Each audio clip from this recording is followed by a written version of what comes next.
as one studies alchemy, and as Jung studied it, it's discovered that to a large extent the imagery that belongs to the Christian sequence reappears in alchemy in a different context, in a different setting. In other words, the philosopher's stone that is the goal of the alchemical process is in many respects parallel to Christ.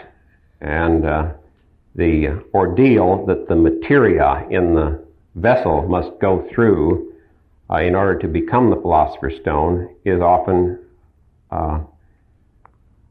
analogized as corresponding to the sufferings that Christ had to go through.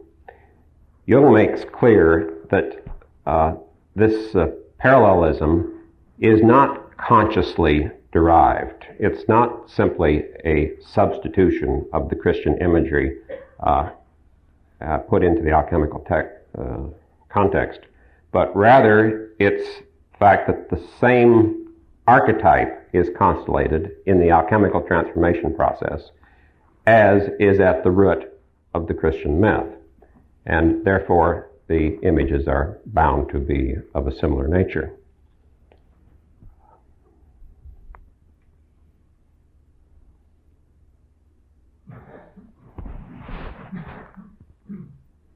Paragraph 492 of Mysterium Conjunctionis goes into this matter.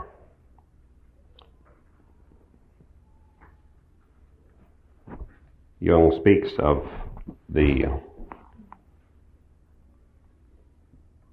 Christ image that is activated in the alchemical process, and he says, it is not an effort or an intentional straining after imitation of Christ, but rather an involuntary experience of the reality represented by the sacred legend. This reality comes upon him in his work, just as the stigmata come to the saints, without their being consciously sought. The passion that vibrates in our text corresponds to the real experience of a man who has got involved in the compensatory contents of the unconscious by investigating the unknown seriously and to the point of self-sacrifice. He could not but see the likeness of his projected contents to the dogmatic images.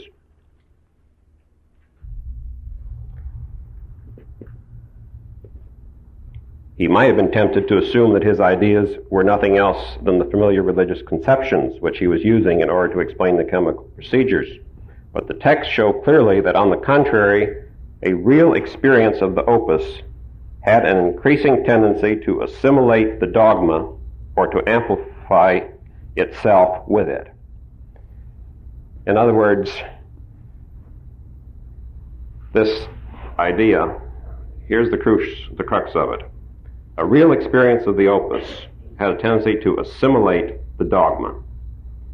Now, the same thing comes up in the course of the psychological opus. I think the really crucial issue of the modern mind is whether the church is going to be able to assimilate Jungian psychology, or whether Jungian psychology is going to assimilate not the church. That would be indigestible with all those stones.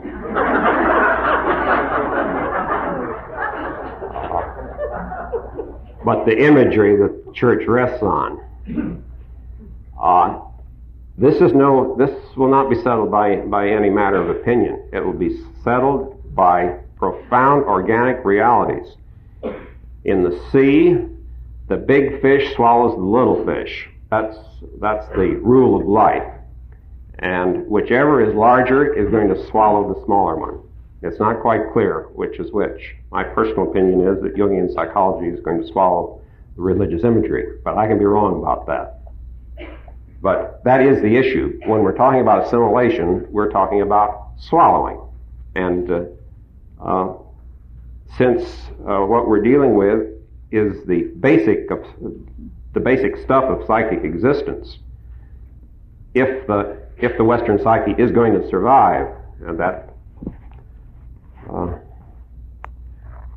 I really think it is, then it has to be grounded on whatever its basic foundation is, and psychologically, what we're talking about here today is its ground, its foundation matter, and it has to be in contact with that foundation matter in some kind of form, in some kind of contained context, if it's to survive.